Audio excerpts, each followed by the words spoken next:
He smiled on camera, he shook their hands, but behind closed doors, Ed Sullivan kept a secret list. And the names on it will shock you. Every Sunday night, millions of families trusted one man to decide who deserved to enter their living rooms. These weren't just bad boys of rock and roll. Ed Sullivan called these 7 music legends genuinely evil, and history proved him terrifyingly right. Before we dive in, if you're new here, kindly subscribe to this channel to help us reach 10,000 subscribers. The Ed Sullivan Show brought America's living rooms the greatest musical talents of a generation. Every Sunday night, families gathered around their television sets to watch the parade of stars that Sullivan had personally selected to entertain the nation. But here's what most people never knew. Behind Sullivan's famously stiff demeanor and awkward introductions was a man with a razor-sharp eye for character. While millions saw only the carefully staged performances, Sullivan witnessed what happened when the cameras stopped rolling. According to a longtime producer who worked closely with Sullivan, Ed ran a family show. He had an almost pathological concern with protecting his audience from anything he considered inappropriate or harmful. This wasn't just about censoring lyrics or dance moves. It was about the character of the performers themselves. In private conversations and in personal notes discovered years after his death, Sullivan expressed deep concerns about certain musicians, performers he believed harbored genuine darkness beneath their public personas. Tonight, based entirely on historical accounts and documented records, we reveal all 7. We're just getting started, and trust me, it gets darker. Kindly subscribe to this channel to help us reach 10,000 subscribers. It takes 2 seconds and means the world to us. From Faraday, Louisiana, Jerry Lee Lewis. When Jerry Lee Lewis took the stage on The Ed Sullivan Show in 1957, he was the very embodiment of rock and roll's dangerous energy. His pounding piano style and hits like Whole Lot of Shaking Going On had earned him the nickname The Killer. Then the British press exposed the truth. The 22-year-old Lewis had married his 13-year-old cousin, Myra Gale Brown, and he had lied about her age during the UK tour that revealed it. According to a booking agent who worked with the show during this period, Sullivan was furious. He never invited him back. It felt personally betrayed. He believed Lewis had made him complicit and promoting someone who would do something Sullivan considered fundamentally immoral. Lewis's career immediately collapsed. Appearance fees dropped from $10,000 per night to just $250. But here's what Sullivan couldn't have known yet. This was only the beginning. 2 of Lewis's wives would later die under deeply troubling circumstances. His 4th wife, Jaren Gunn Lewis, drowned in a swimming pool. His 5th wife, Sean Michelle Stevens, died of a methadone overdose just 77 days after their wedding. A television historian who studied Sullivan's career noted, Sullivan had a sixth sense about performers with dangerous tendencies. Time would prove that instinct correct. You're watching some of the most shocking entertainment history ever uncovered. Kindly subscribe to this channel to help us hit 10,000 subscribers. We have 5 more legends to go, and it only gets more unbelievable. Sullivan once called, So we are delighted to present James Brown on our stage on this show. James Brown the hardest working man in show business. But backstage, he reportedly told his producer, that man has a devil inside him. According to a former associate who worked backstage during Brown's Sullivan appearances, Brown demanded absolute control, treated his band like servants, and had a god complex that Sullivan found disturbing. Band members were subjected to harsh fines for minor infractions, scuffed shoes, missed dance steps, and multiple wives and girlfriends came forward with stories of brutal beatings throughout Brown's life.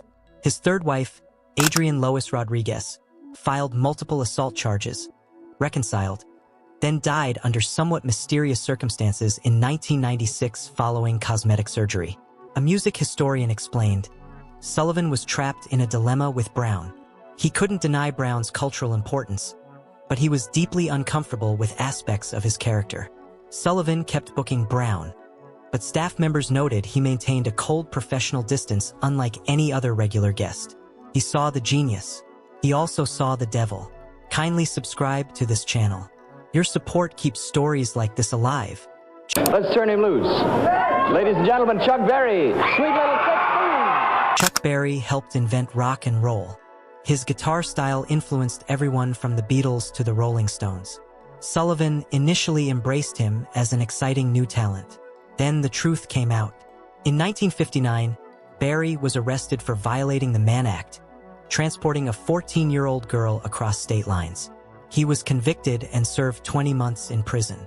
A staff writer who worked on The Ed Sullivan Show during this period stated, "Barry was brilliant on camera, but Sullivan was horrified when he learned more about Barry's past. Created a real conflict for Ed." A cultural historian explained, Sullivan was willing to forgive certain transgressions, but crimes involving minors crossed a line he wasn't willing to ignore, no matter how talented the performer. Barry's Liga. El Troubles didn't stop there. In 1990, a class action lawsuit from women alleged they had been secretly recorded in the bathroom of a restaurant Barry owned. He settled for a reported $1.2 million. Musical genius. Deeply troubling human being. Sullivan saw both and chose accordingly. Peace in the Valley. Here is Elvis Presley. Elvis Presley's appearances on The Ed Sullivan Show in 1956 and 1957 are among the most famous moments in television history. Sullivan famously filmed him only from the waist up. But according to a former Sullivan staff member, what people don't realize is that Sullivan's concerns about Elvis went beyond the hip swinging. Ed was genuinely worried about the almost religious devotion Elvis inspired in young people, especially girls. Retrospective examinations of Presley's relationships raised uncomfortable patterns. Priscilla Beaulieu began her relationship with Elvis when she was just 14 years old and he was 24. Though they didn't marry until she was 21, Priscilla later revealed his deeply controlling behavior. Elvis shaped everything from her appearance to her movements. A cultural historian noted, "It wasn't just moral panic about rock and roll. It was concern about the power imbalance between an adult male star and the teenage girls who idolized him." Interestingly, Sullivan eventually praised Elvis publicly on air, telling the audience he was a real decent fine boy, but staff members reported that private reservations remained. Elvis remains the most complicated name on Sullivan's list. No criminal record, but patterns that, in hindsight, raise serious questions. Phil Spector never even appeared as a performer on The Ed Sullivan Show, but Sullivan reportedly kept him OFF deliberately. A music industry veteran who worked with both Sullivan and Spector during the 1960s stated, Sullivan refused to have Spector on as a guest despite his enormous influence. He said there was something deeply wrong with Spector.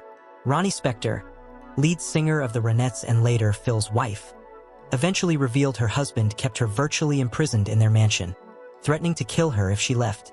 Stories emerged of Spector pulling guns on artists during recording sessions, including John Lennon, Leonard Cohen, and the Ramones.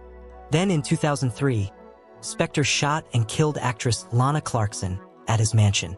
He was convicted of second-degree murder and died in prison in 2021. Ike and Tina Turner brought explosive energy to The Ed Sullivan Show. Their performance of Proud Mary is considered one of the most electrifying in the show's history. But a stage manager who worked multiple Ike and Tina Turner appearances reported, Sullivan wasn't easily fooled by image. He saw how Ike controlled everything, the band, the Ikettes, and especially Tina. The way Ike watched her every move gave Sullivan concerns almost immediately. According to a production assistant, Sullivan would go out of his way to compliment Tina directly, deliberately bypassing Ike, which was practically unheard of given Ike's controlling nature. Years later, Tina Turner revealed the full horror of her marriage in her autobiography I, Tina, describing years of severe physical abuse, being forced to perform while injured, and living in constant fear. Sullivan had seen it. He couldn't prove it, but he knew. A music historian concluded, Sullivan believed that Ike's treatment of Tina crossed a line from difficult personality into something truly evil.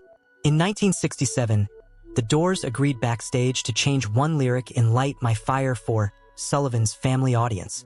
The word higher, a drug reference, would become better. When the cameras rolled, Jim Morrison looked directly into the camera and sang the original word anyway. Deliberately, defiantly, Sullivan was livid. He refused to shake their hands after the performance, something he almost never did. A producer who witnessed the aftermath recalled, Sullivan told their producer, "You will never do the Sullivan Show again," and they never did. Morrison died in Paris in 1971 at just 27 years old. Sullivan's instinct, once again, proved tragically correct. Ed Sullivan wasn't always right, but he took his responsibility seriously at a time when one man's weekly decision determined which performers deserved national exposure. Not just based on talent, but on character. As a television historian concluded, his concern wasn't just about protecting his show's reputation, but about the cumulative impact these performers had on society.